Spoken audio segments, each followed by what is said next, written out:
listening to Just a Bit Gaming. I'm your host, Ryan Chumpy Crash Reynolds. And this is your other host, Adrian Bertazoid Townsend. Whoop. And we got the spins. Where you don't. What is that? What is the spins? It's where you get really high and drunk and then try to lay down. No, high and drunk at the same time is twisted. But it's when you're like really wasted and you try to lay down and the room feels like it's moving. Yeah, dude. That's the spins. Okay, see, I didn't know that. When you said you have the spins or we have the spins, I was thinking about like diarrhea. No, that's a different one. That's the runs. The runs. Yeah. Yeah. But immediately, I mean, in that context, that's where my mind goes. We got the spins. But I call it sad butt. Sad butt? Yeah. Yeah, it is sad. It is sad. The spins suck. The spins suck they're awful. Really bad. I try to never drink enough to get those. Oh man, it's one of those things that you do it once and you aim to not do it again, but next time you're feeling it and there's people around, you're like, you know what? I think 5 more shots is absolutely within the threshold of oh my gosh, of positivity. Yeah, you know, it's a good decision all 5 times. That's one of those things that you never really outgrow.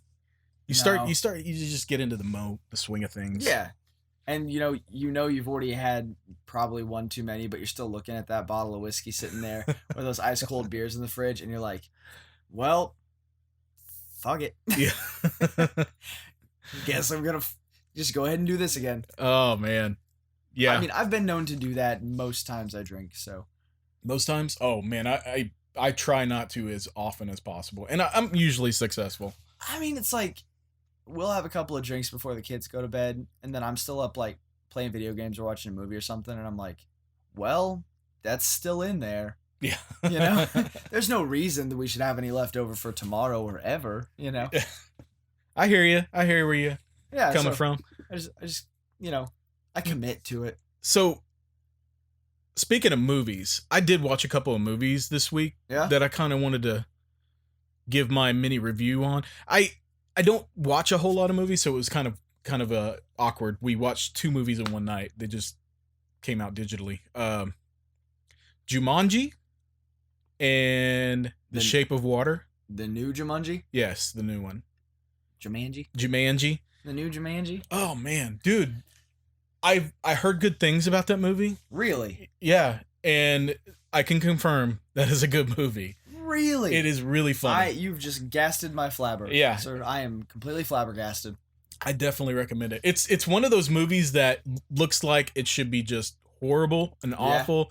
It's a horrible concept. Mean, it looks like the idea was for it to just be as atrocious as possible. Yeah, it absolutely should be that. And I was shocked when I was laughing out loud at many scenes in that movie. The cast is amazing. I mean, I will say though that there's one character on there with like the skimpy clothes that looks, Dwayne Johnson.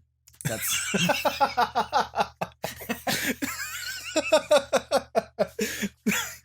you threw me for a loop there, buddy. You gotta love Dwayne Johnson though. Dude is he's a buff guy. Yeah, dude, his biceps are bigger than my dreams. Yeah. And he's a great actor too. He really is. Every movie, I'm never disappointed when I see him in a movie. So he's a good cast for this movie, even though he seems to be playing the same character in the past 3 movies he's done. He makes money. Not only him though, but Jack Black is so funny in that movie. If you're not familiar with the plot, is it actually a sequel to the first one? Kind of. Or yes. Is it? It's an indirect sequel, I would say. Because we've talked about the redo. No, it's definitely not a reboot. It's more of a sequel than anything, but it's like an alternate universe sequel, I guess. I don't know. It's weird. So yeah, you got Dwayne Johnson, Jack Black, who's super funny, Kevin Hart, who's also really funny, and Karen Gillan. She's the one from Guardians of the Galaxy. Guardians of the Galaxy, yeah. Which I didn't know until my wife told me while we were watching. Yeah, she plays Nebula in Guardians of the Galaxy. Yeah, I didn't know she was on Doctor Who until you told me. But then I've never been a huge I like Doctor Who, but I've never really committed to it. Me neither. My family loves it, but I'm I like it. I think it's a fine show, but I don't watch it. Yeah. So the cast is super funny. They all work really well together, and they have a great time. You can tell. But Jack Black plays a teenage girl, basically. So the teenage girl that gets sucked into the game is her character, or her game character is Jack Black. So the scenes that they have involving Jack Black as a teenage girl are just, they're freaking hysterical. I can imagine. Man. Yeah, they're funny. I can imagine that probably landed well. It landed really well. But it's a great movie. I recommend it to anybody. If you haven't seen it, if you're on the fence about it, or if you feel like it should be a horrible movie, it's not. It's a good movie. It's a good watch. All right. Good comedy. Been spake. The other one I watched was The Shape of Water. And the reason I watched this is because it's a Guillermo del Toro movie. Right. I love his movies. He does such a great job. He's a visionary director and artist, you know, and that's the one with like the merman kind of creature, right? Yeah. The woman that falls in love with the merman. Yeah. Was it good? No. Oh, don't do this to me. I did not like it. That's what I've been looking forward to. It really fell flat to me. It was spoiler alert. What shape was the water? The shape was boring. It was. I mean, the movie moved really slow. There was things about it that I liked, but overall, I didn't enjoy the movie. Would you say that the storyline felt fluid? No. No. No. The bad guy. They had a great bad guy. The bad guy was a conflicted person, and he had like self-esteem issues, you could tell, and stuff. Right. But he in order to get what he he was a bad dude, and he played a really good, like, you wanted to hate this guy, but at the same time you kind of understood where he's coming from, and kind of had a bit of a storm inside. Yeah, and he was a good bad guy. Yeah. So did the storyline ever like swell, or did it just keep a pretty even tide? It kept an even tide all the way through, man. Nothing really exciting happened. You got any more for me? I'm trying to spit them out as quick as I can think of them. The other thing is just, it was the whole concept of her falling in love with this, you know, creature. Just it didn't work for me. It didn't feel believable to me. It felt washed up. Like the beginning part of it, like it didn't connect. It just felt unbelievable, and I think they might have just been floundering a bit. I'm waiting for you to keep on bringing them, man. Just keep on bringing them. Realistically, though, it kind of feels like a rethought approach at like the Beauty and the Beast idea. Yes. Yep. I couldn't help but think Beauty and the Beast while I was watching that movie. Absolutely. It's Tale as Old as Time. Yeah, it's yeah, I hate Me Too. Well, the thing is I really wanted to enjoy it. I really did. It was just boring, and I don't know. A lot of people like it. Obviously, it won some awards. Yeah, and you know, people like it, but it wasn't my cup of tea. Did that work at all? Tea is liquid, right? It's water. Yeah. Okay, thanks. Yeah. So I tried. There are other good movies out there. There's other ones. Actually, this one's on Netflix. I watched a movie called A Stupid and Futile Gesture. I had not even heard of that. Is it a Netflix original? Yeah. Okay. Yeah. And it's based on the life and happenings of the gentleman who invented National Lampoons. Okay. You know? Yeah.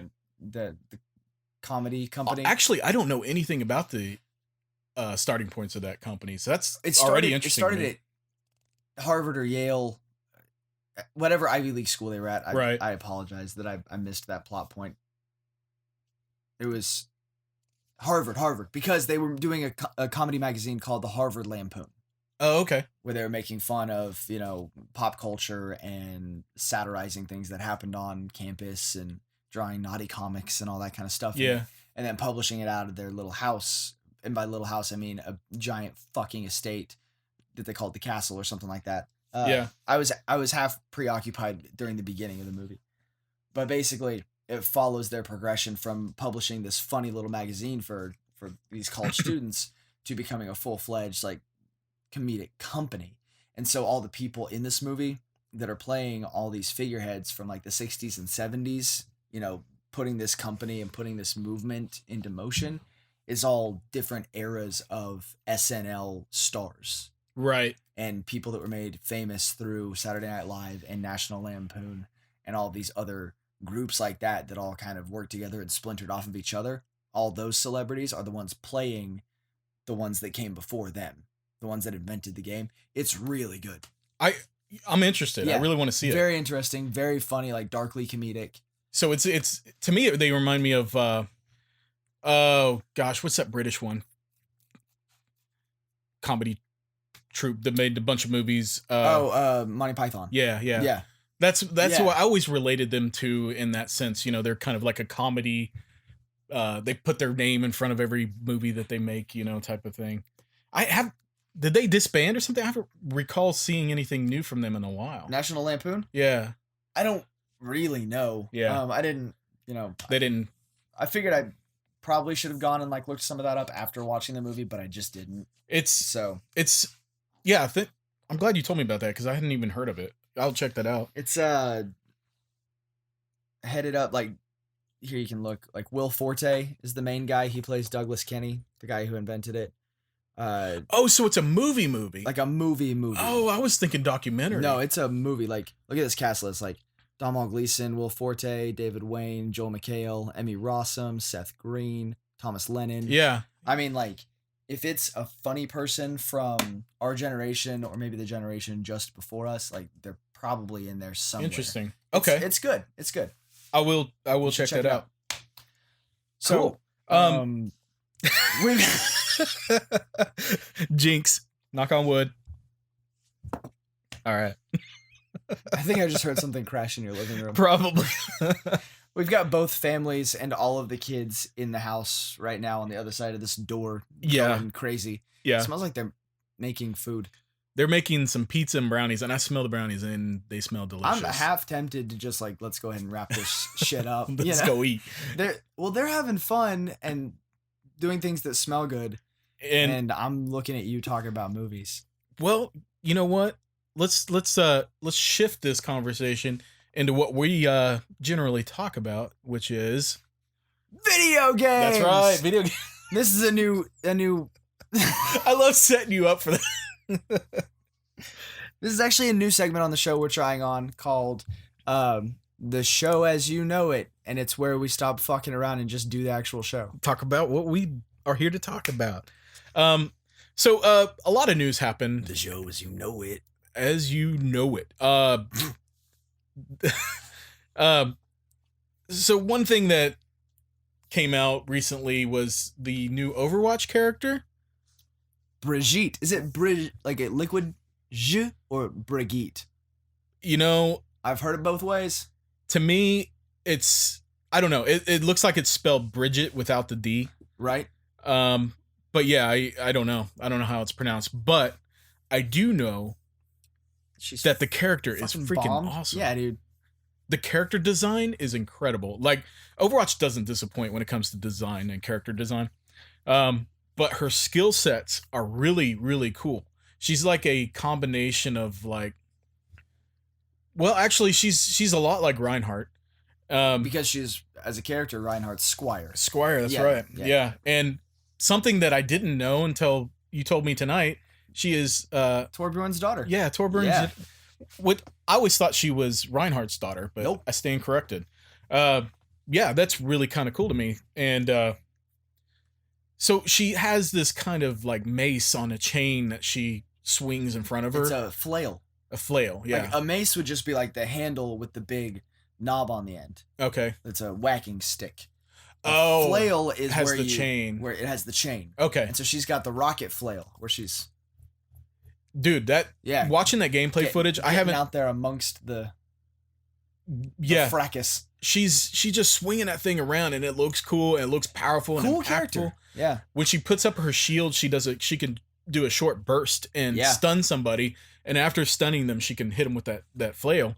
Did we ever look at what I didn't see her special no, but just based solely on that, Reinhardt is one of my mains anyway, and I really like using him. And she seems like a natural character for me to pick up and play with. Right. Also, Lucio. I'm wearing my Lucio shirt. Lucio is my main, but Reinhardt is my secondary.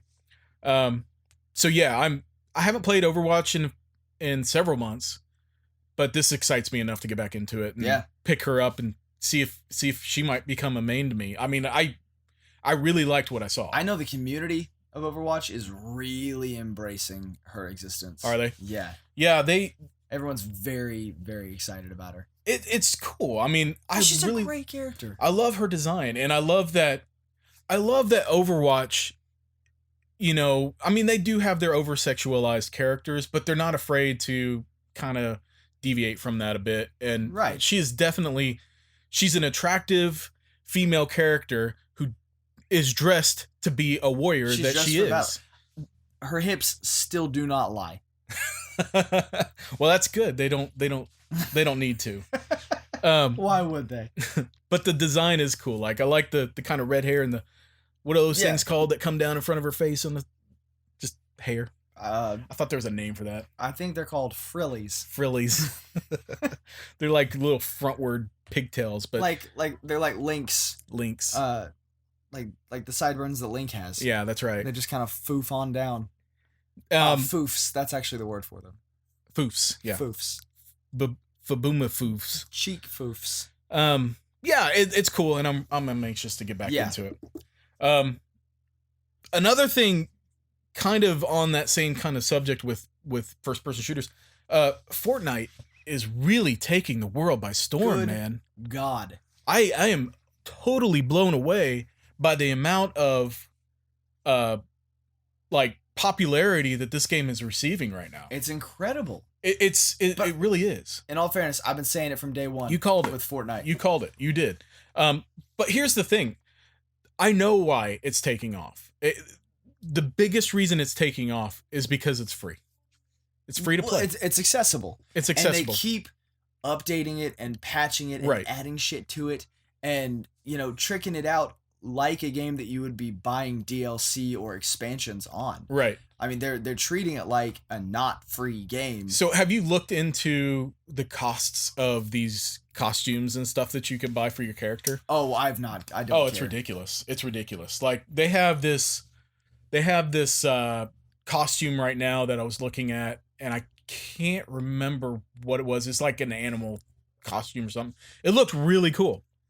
$20 they wanted for this thing, which is really expensive. You know, I don't spend $20 generally on real clothes to put on my own real body. Exactly, man. And this is something that's purely cosmetic, but this is a free to play game. So I can see like, hey, I want to support these developers. They made a really, really incredible game. That's fair. If I want to buy a costume for $20, that's kind of me throwing my support out there. And, you know, I feel like it's okay. It's purely cosmetic. And if somebody wants to spend money on something like that, I think they absolutely should. Absolutely. And it's a way to keep the game free to play. The game is just, it's pretty accessible. And I say that with a caveat though. It is, but it isn't. Like free to play, you pick up and play it, start playing with your buddies. But can I guess your caveat? Yeah. The community that plays it is so just crazy and good at it. And good, yeah. That people picking it up might as well just not. Right. So that was the problem that I had. Because I played it from the beginning. Yeah. And then I put it down for a few months, and then I picked it back up, I don't know, maybe about a month ago. Yeah. After a while of, like probably 6 months of not playing. And I picked it up again and got in and was like, nope. That's exactly what happened to me, man. I jumped in. So they gave you a free costume on Twitch Prime. So I went ahead and got on the game to download that free costume and give it another shot. And I loved what I experienced. To be honest with you, it was pretty flawless. There was no lag. I played this on PlayStation. I was able to get in and find some really good weapons. It was easy to tell what weapons were epic and legendary. You know, the color coding system really was exciting. You find treasure chests, and when you open them, it's pretty exciting to open these treasure chests. Everything they did was really cool. It was cool to figure out how to build like stairs and stuff to get up to higher levels in buildings. The problem that I had is I finally found somebody, and I had the edge. They didn't know I was there, and I had a sniper rifle along with a automatic rifle that was pretty badass. Snuck up on him, shot him once with the sniper. Didn't get a headshot, but they were alerted, so I quickly changed over to my assault rifle and started firing at him with that. They immediately start building walls and stuff, and I'm like, how can I compete with that? Dude, first of all, I don't have the controls down where I can build walls as quickly as this person was. Then as they were building the walls, they were still shooting at me through the walls that were being built, and I was shooting at them, and he killed me. He had it was frustrating. Well, I mean, I've seen videos on YouTube of people that are playing, and they'll like be running and shooting, and then just like walls coming up around, and they're like climbing, like building a ramp up above the level, and still just running, and then like pot shot across the level at someone, and then build a fort way up tall, and then start breaking their own. It's just crazy. I'd like to see a video of someone's hands when they're doing this. That's what I'm trying to say. It's very like fast paced, quick, twitchy, and if you don't have the controls down solid, you're not going to do very well. And that's what I was experiencing. So after I died, I reloaded and started again, and a very similar situation happened, except for this time I was in a group of people and they stuck with me. Like the first time my group left, but the second time we all kind of stuck together, and we ran into like 3 other guys and had the upper hand on them. We had the jump on them. They had no idea we were there. We get in there and we all start unloading on one dude, and we got him down, and the other 2 guys come out and we start unloading on them, and then he starts doing the whole wall building thing again, and we were done. It's just crazy. He killed, basically the 2 guys killed 4 of us, me and 3 other people on my squad. Yeah. And it just makes you wonder how much time these guys spend on that game. Like, well, I'd like to interview someone who plays the game enough to be that good at it. And tell me. The thing is I feel like I'm getting in too late. Whereas I should have stuck with it when I first played it, when it first came out. Because now I'm just kind of behind, and it sucks. I want to be good. You get killed too fast to practice. All it did was make me go, yep, okay, this game is progressed further than I'm willing to go at this point. So right, at this point, it's at mania status. Yeah. Where if you haven't been with it, it's almost like you said, it's just kind of tough. It's tough to hang. Yeah. So I'll stick with PUBG and Overwatch. Love you, Fortnite. Miss you. But the thing is, for me with PUBG, I while there are a ton of people who are better than me at that game, I can still progress pretty far, and I can still get a lot of kills playing it, and it's still more satisfying to me. But I am more than impressed and excited that Fortnite is getting the attention it deserves. It very well deserves it. It's nice to see a small developer like, is it Epic? That's right. That small developer Epic, Well, okay, it's nice to see a developer like Epic with what started as a small project like that. It started off as something. It almost felt like the Save the World mode was the game, and then they added that's what's so interesting about arena as an afterthought to compete with PUBG. With PUBG. So when I say small developer, I mean it's fun to see a small project that obviously took a lot of effort and a lot of time, but that was going to be released for free to play, and that it was just kind of like a shot in the dark at like, PUBG's doing this shit. Let's do their shit with our own shit. It was smart. It was smart. It was very smart, very well put together, very well crafted. And then, like we said, the updates and the care that they're taking of it. Yeah. As still a free to play game is just they've making it accessible to everybody by having it on Xbox, on PC, on PlayStation. They now have crossplay on PC and Xbox. PlayStation's still holding out on the crossplay thing, and and they're going to be releasing it for iOS and Android. Yeah, so which will be cross compatible with all the others. I saw that, and I don't quite understand how you can play that game on a mobile device. I'm interested to see how it goes. I think article honestly, said it'll still be the game you love with 100 players per round. It'll eventually that doesn't compute with me. Well, I don't know. Maybe it'll be one of those where you got your phone sideways and you've got your controls here on the edges of the screen. I don't know. Yeah. I really don't. It seems really fitting for the Switch, though. It just needs to be It needs to be on the Switch. I feel like... It needs to be on it. What I would like to see them do with the Switch is port it over and have like X amount of months that it's not cross-compatible to where the people playing it on Switch are all getting the hang of it at the same time. Yeah. Yeah, that would be cool. And I don't see, if they did release it on the Switch, I don't see them being cross-play with the other consoles either. Because the other consoles are going to have a more, I would assume, an advantage because of hardware. Well, true. That's true. Yeah. But yeah, it's cool. I'm excited. I would love to go back in and play it some more, but it's too late.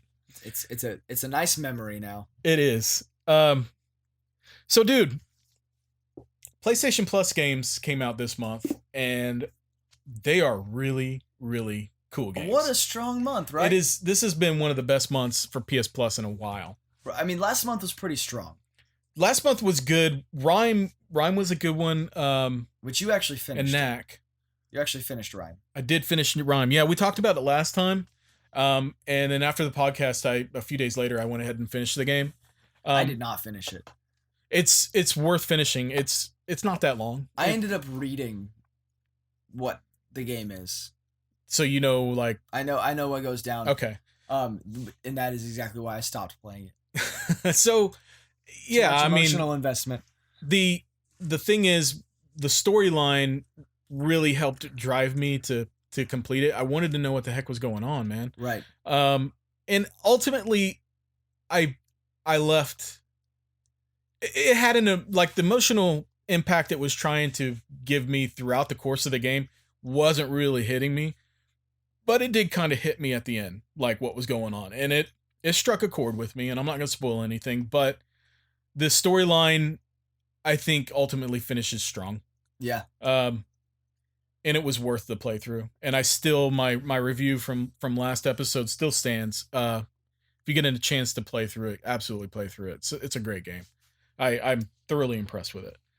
But yeah, we had Rhyme, we had Knack. What else did we have? I don't remember. I think those were the two. Those were the big ones. The big ones. Yeah. Well, this month we have Bloodborne, Ratchet and Clank, the new Ratchet and Clank, which I need to play because I played the old ones. Mighty Number 9, Legend of Claire, and Bomber Busters or something like that. So Bomber Busters, and I might be saying the name wrong. I don't even remember. Skip that game. Skip it. It's not good. It is a direct ripoff of Bomberman. Yeah. So if you know and love Bomberman, stick with Bomberman. I wouldn't recommend this one. I did love Bomberman as a kid. Yeah, it's Bomberman's great, and I don't understand the need for this game because from what I played a couple of rounds. I didn't see anything different from this game from Bomberman. Like I didn't see any unique spins on it or anything. What's? Huh? Unique what's on it? Spins. I got the spins. No, you don't. You failed. So it's a skip. On top of that, I played Mighty Number 9, and Mighty Number 9 was one that a lot of people kind of shit on when it came out. I don't even know if I heard of it. Okay, so Mighty Number 9 was a game by Inafune, Kenji Inafune, and I'm butchering his name probably too. But anyway, he's the creator of Mega Man. Oh, all right. So he left Capcom and started his own studio to make, and one of his first projects was to make another game in the same vein as Mega Man because Capcom wasn't doing anything with the property. So he launched a Kickstarter, and it was a very successful Kickstarter. And it took years after the Kickstarter to come out. I mean, there was a lot of pushbacks, setbacks, and what came out was ultimately a disappointment to everybody who kickstarted it and the fans and everything. There is a really great video over this game and the development of it from Stop Skeletons from Fighting. Just search for them on YouTube. They kind of do an in-depth view of what went wrong with this game, and it's really, really well put together. But so based upon all the reviews and everything and things that people were saying about it, I skipped it. You know, I was really excited about playing a new Mega Man game. Mega Man was one of my favorite characters. I mean, he's tattooed on my freaking arm, right? You know, so I was hesitant. I didn't kickstart it because I don't feel like I should be paying money for something that I don't know what's going to be until it comes out. I rely on reviews, you know. So when I saw the reviews, I just went ahead and skipped it, and I still hadn't picked it up. So I was glad to finally give it a chance this time. What I've experienced, I played through 2 levels in it so far, and the gameplay to me is fun. I'm having a good time with it. The storyline is whatever, you know, it's unnecessary. The animations and everything they're kind of flat. It feels like an indie game, like when you're playing it. It feels like a little bit unpolished, you know. Mouths don't move when they talk. Some animations are stiff; they don't move at all, and it just feels like they didn't finish it. But I don't play those games for that stuff. I play those games for the gameplay, and from what I'm experiencing, I'm enjoying it. Well, good. The first level was fun. The second level that I played there was a part that kept killing me because I couldn't figure out how to get past it. There's like this huge ball of light that kills you with one hit, and you got to like slide underneath it. And dude, I couldn't do it. I wasted like 5 lives trying to figure it out, and finally ended up turning it off out of frustration. But that sounds bad. I'm sitting here saying it's not that bad. Oh, it's good. But then I couldn't slide under the balls and just gave up. Yeah, I'm contradicting myself here, but ultimately, I was expecting an abomination, and that's not the experience that I had playing it. Yeah. It's cool. I recommend people pick it up and play it. The Legend of K is a PS3 game that is a remaster of a PS2 game that I wanted to play back then, never did. Now I get to play it, so I'm kind of excited for that. I haven't tried it yet. Claire is a 2D kind of horror game. Yes. It's interesting. And I started to play it, and while I want to like that game, and I think it's cool what they're doing, the visual style is really nice. I felt like I was getting lost in the levels because you have doors that you can go through that are in the background. So you walk down the hallway and there's several doors. Think Silent Hill. So Silent Hill, you're walking down hallways and go through all these doors. Well, if you do that in a 2D plane, it's easy to get lost. Well, yeah. So that kind of turned me off to the game, and I got so far, and well, not very far, before I was just like, yeah, I'm done. Over it. Yeah. But the 2 big ones this month, Ratchet and Clank. We'll talk about that one first. Ratchet and Clank, if you haven't experienced that game yet, you need to pick it up and download it right now. It's so fun. That's probably what I'm going to do when we get home. You'll love it. I mean, if you enjoyed the old Ratchet and Clank games, I played the demo for the new one. Okay, so you know what to expect. Well, yeah. I mean, it's just Ratchet and Clank with a new haircut. It's so fun to me. Like, the gameplay is fun, but being able to collect all these nuts and bolts, and go buy new weapons and then upgrade them. That the gameplay and the character design and everything, aside from like getting upgraded, it still feels like you're playing the first Ratchet and Clank. It feels like you're playing one of those good old games like that. You know, just a cut and dry, beat up the bad guys, collect some shit, buy some shit, be a good guy. It's jump on things, jump across things, and then jump down things. You know? Yeah. It's the simplicity of it and the fact that it's such revered characters, you know, coming Well, the thing is, it's a game that it has all those traditional, you know, PS2 style quality gameplay mechanics, but in a new style with HD, beautiful graphics. The game looks amazing. Have you ever watched the Netflix movie? Yeah, it's pretty good. Have we talked about that before? I don't think so. It's good. Yeah, it is good. I'm not going to go into it, but hey, watch Ratchet and Clank on Netflix. Yes, watch the movie. And Fat Big loves it. Yeah, my kids love it too. Yeah, it's just good. It's basically a 2-hour cutscene, you know? Pretty much. And the plot lays out like the plot of a video game. Yeah. You know? It's cool. But if you love the characters, even if you don't, even if you know nothing about the series, play the game, watch the movie. You'll like it. It's fun stuff. The voice acting, like going back and playing this game, it kind of brought back the feels, man. Like going back and playing Ratchet and Clank, like the voice actors are the same and they sound great, like really well put together. And seeing these Ratchet and Clank back together again, and what's the oh gosh, what's the big muscle guy that's full of himself and kind of like the anti-hero Quark? Yeah, Captain Quark. Yeah, that's the one. Captain Quark is still great. Oh, always will be. He's one of those just you love him but you hate him characters. Yeah. But yeah, absolutely pick that game up. The big one for me, the absolutely hands down, download and play this game right now if you haven't already.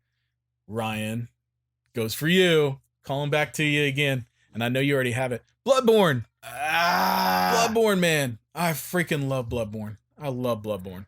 I'm going to try it again. So I will get back into it again and try to help you through this game. I went ahead and downloaded it. I already had the game. I played through it once and then I started a new game plus and got a little ways through it. Not far on my second playthrough, but I've got easily 70, 80 hours in that game. And I love it. So I picked it back up because there's been a sort of resurgence in popularity right now, given that it's the free game of the month. Right.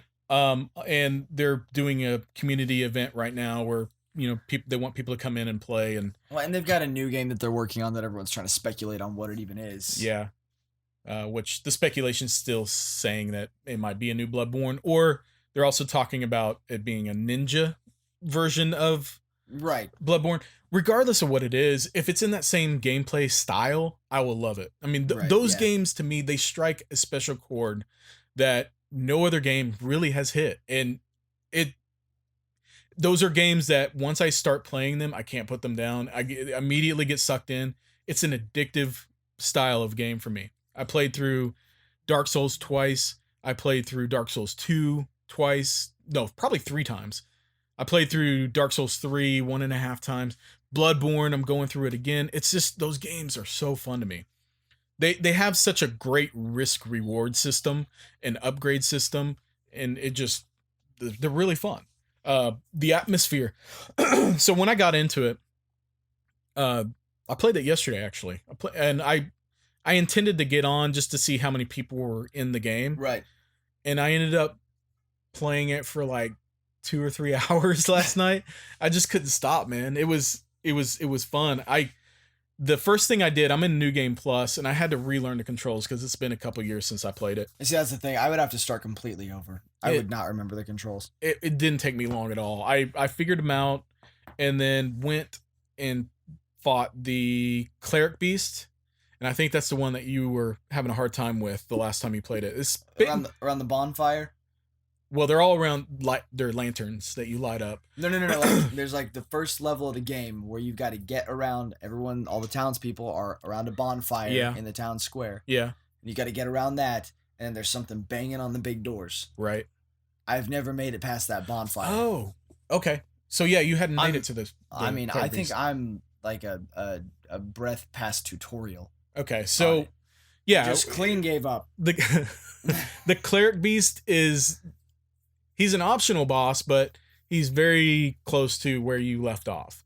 So I went and fought him once, and he kicked my ass. Like, I couldn't remember the controls at all. I was like, well, crap. Went ahead and started playing through, fighting enemies again, just a little bit to brush up my skills. Went and fought him again, took him out the second try. And it was stressful and fun, and like every attack has to be well thought out and planned. You can't just run in there and start hitting him. So that's my problem, because that's how I play those games. Yeah, those games are they require patience. If you don't have patience, I don't know that this would be the game for you, but it is so satisfying when you put in this patience and this care to defeat this boss and know, like, hey, I can get in here and get a couple swipes at him and maybe stun him. If I can stun him, then I can get a couple more, but if not, get the hell out of there. So go in, hit a couple times, move back, and let him do his chain of attacks. It's very old school in that way, where you have to learn boss patterns, right. And you have to, if you see him rearing up in a certain way, you know what attack he's going to do, and you know how many swipes he's going to do, so you know to stay back until he finishes that animation and then get in there and attack him. Well, that's what I did, and I ended up taking him out, and then I progressed a little bit further into the game and got to the first like main boss of the area, and I rang my bell. When you ring your bell, it summons people to come help you, but it also opens you up to be invaded.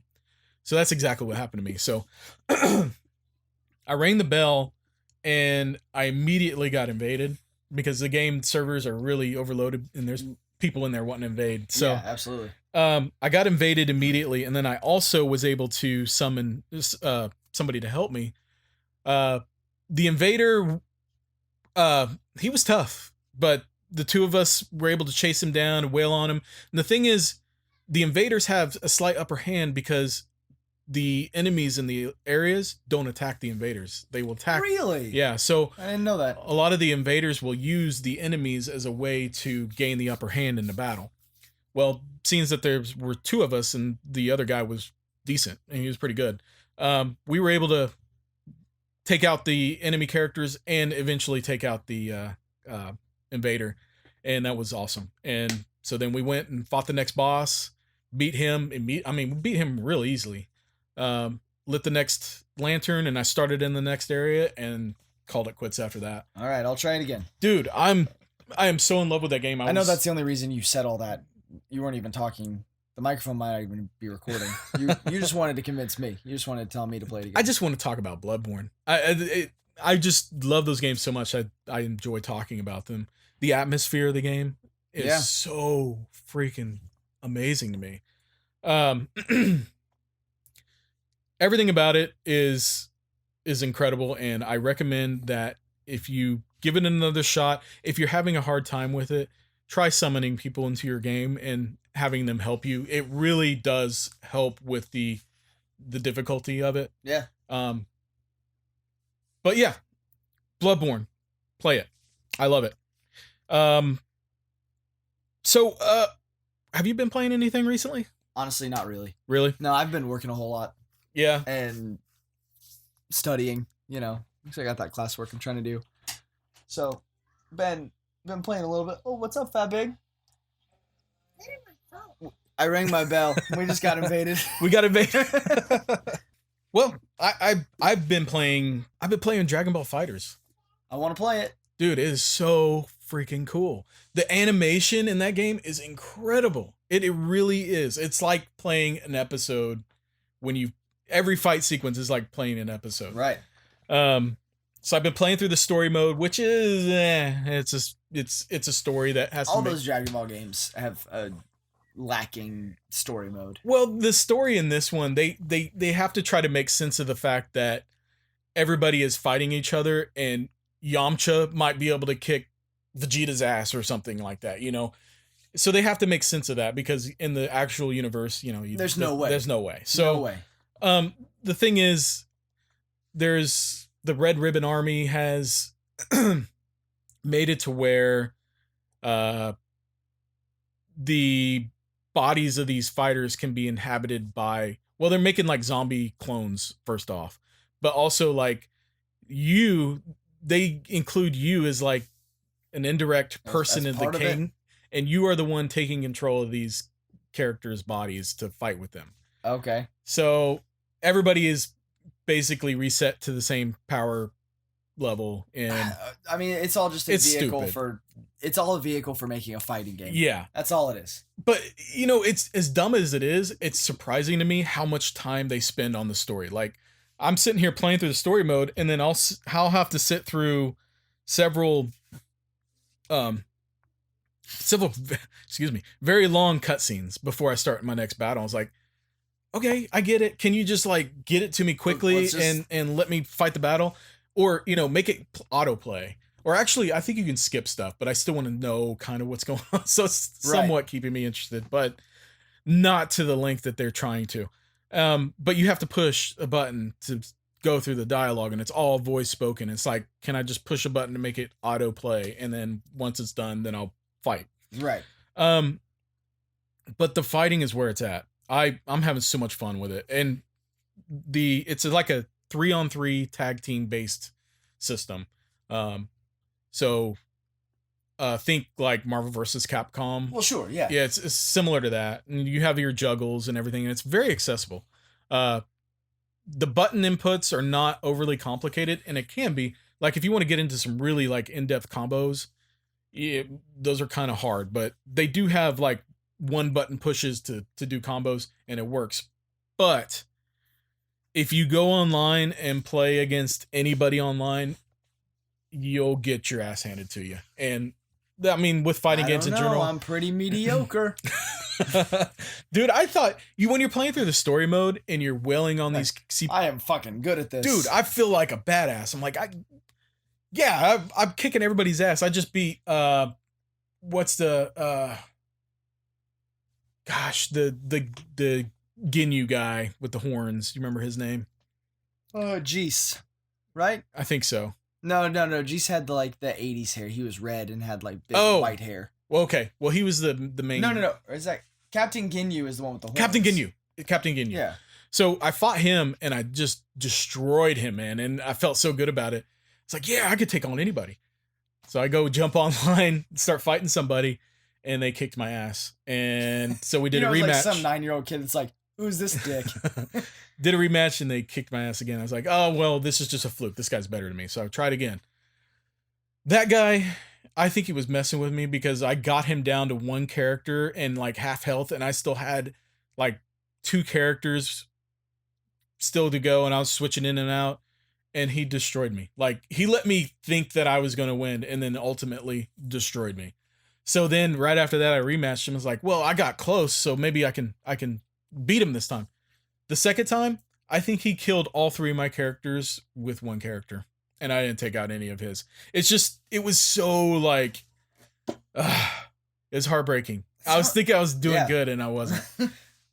Such as it were. So that's the life. I think I'll stick with playing like computer-based characters because those make me feel like I'm good. And it's fun. That's why I like introducing people to games and then going up against them myself, so I feel less mediocre. Because they can walk away feeling like shit about it and like, well, I'll never play this game again. But I didn't ruin anything for them because they don't play a lot of games anyway. Yeah. I'm trying to make sense of the fact that I use people. Well, to make myself feel better. Unless they legitimately kick your ass. I've had that happen too. Yeah.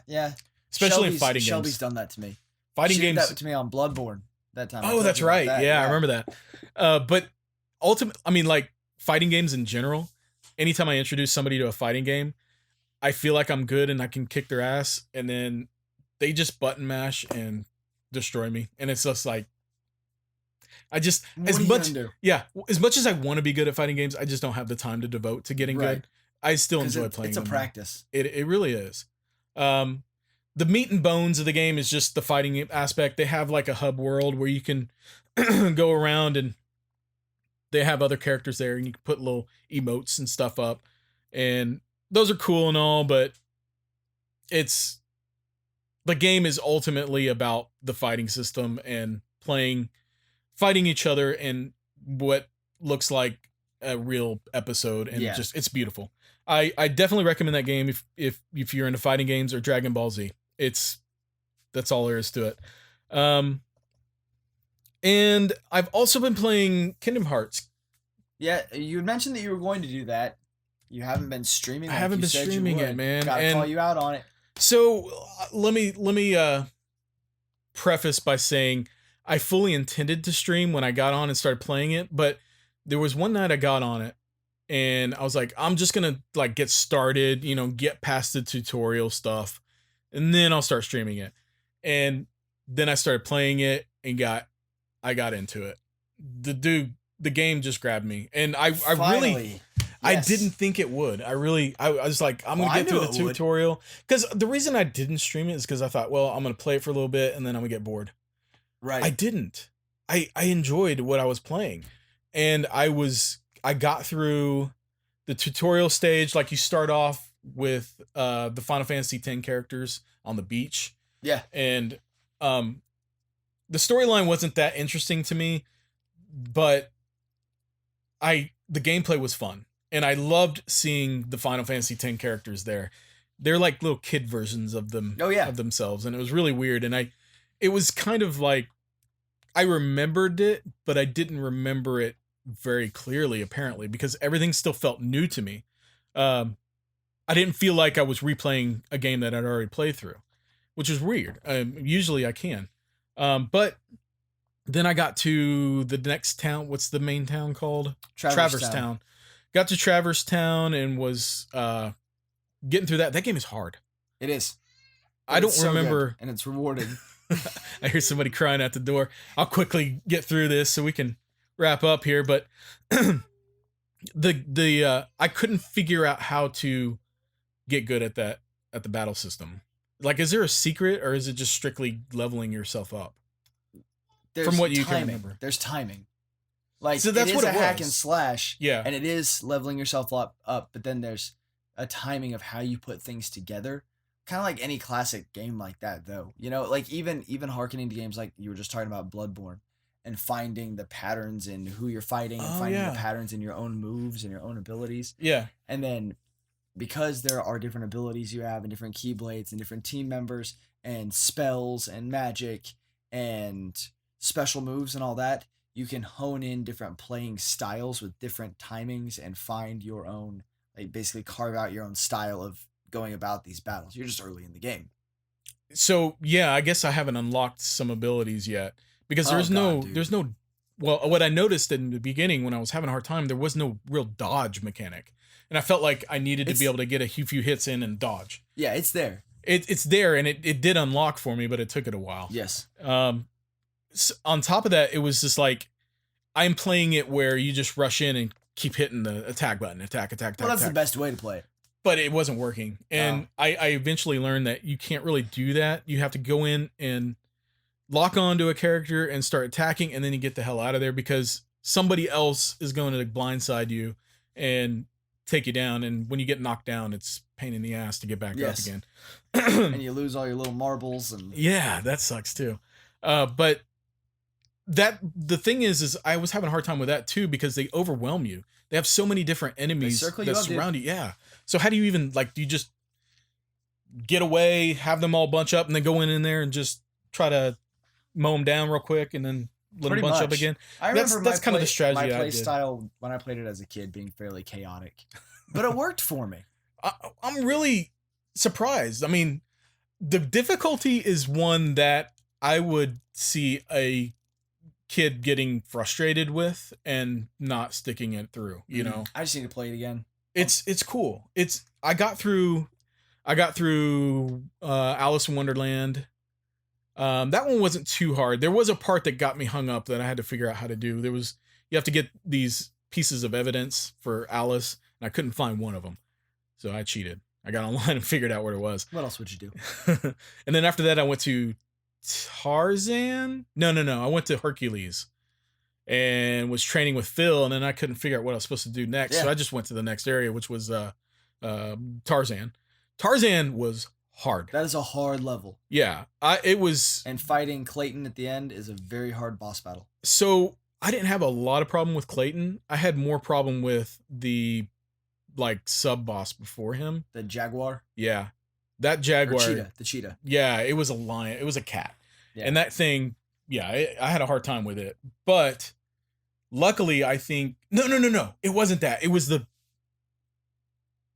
Oh, I'm confusing levels here. Yeah, I was thinking the Alice in Wonderland level, you know, the big walking stick type thing. That thing gave me a hard time. That was a tough battle, too. Yeah, it was. And I figured out that you really need potions. And yes, always. Always have stacked stocked up potions. But what sucks is if you run out of potions, and this is what I had an experience with in Alice in Wonderland. I ran out of potions and none of the enemies were dropping them for me. So I had to fly back to Traverse Town, but there is no fast travel system, at least not in this point of the game. And you have to go through the gummy ship, and that sucks. The gummy ship was fun the first few times, but doing it when all I needed to do was go buy some freaking potions from Sid and get back there, that sucked. I get that. And the whole building of your gummy ship doesn't make a lot of sense to me. The controls are not as fluid as they should be. But it's fun. It's an interesting I found myself just like taking my new items and just placing them anywhere and not really making sense of it because I couldn't figure out the controls. And I think it affects the ship the same, no matter what. It does, yeah. So, you know, that part of it's broken, but I do remember the gummy ship parts of it really being a damper on the gameplay, at least in my opinion. And it still holds true to me right now. I'm still enjoying the levels. The storyline is keeping me intrigued enough to keep going. One of the best storylines ever written in a video game. I will reserve my preference or opinion of that toward the end. But yes, I just beat the Tarzan level. I don't know what's next. I went back to Traverse Town and I don't know where I'm supposed to go now, but I'll figure it out. But yeah, I am going to go ahead and start streaming this game. It's just, I don't know. This feels like an experience where you kind of need to devote your attention to what's going on. Yeah. And so that's kind of been the big reason why I haven't started streaming it. I've been getting caught up in the storyline a little bit. Well, I mean, honestly, just enjoying the game and getting through it is more important than streaming it. Although, I feel like if I ever played it again, I would probably stream it because I've played it before. Yeah, so that's I guess where I'm coming from is like, if you want to devote your attention to it, streaming is probably not a great idea. On the other hand, I could totally stream Bloodborne. Like I was thinking that when I was playing it last night, I was like, I need to stream this game, and next time I probably will stream that game just because I've already experienced it. I know what I'm doing. The storyline means nothing to me. I can still focus on what I'm doing while, you know, communicating with whoever's watching. So yeah, we'll see. I do want to get some streaming in. I'll find out what game I'm going to do that with later. But amen. Dude, that's all I have to talk about. And I feel like I've been just like talking a lot this episode. I just had so much stuff going on this week, gameplay wise. It's been a fun week. Where can they find us? At JABGcast on Twitter. At JABGcast on Instagram. I just wanted you to say on the internet. I know it. Yeah, I'm on it all the time. Facebook at JABGcast. YouTube, search Just a Bit Gaming. I am working on a website right now. Yep. I did purchase a domain. It's funny to me that I'm a web designer and we still don't have a website. It's like one of those things, like when you do it for a living, it's hard to find the time to do it when you need it for yourself. Yes. You know what I mean? So I am working on it. I do have a site, at least like a kind of a splash page designed. I'm working on building it right now. But basically it's going to be like a go-to for where you can find us. I'm going to have links to all of our different outlets. And as soon as I have that up, I'll post it on Twitter and I'll announce it on the show as well. But yeah, that's it. I'm done. Adios. See you guys. Thanks for tuning in.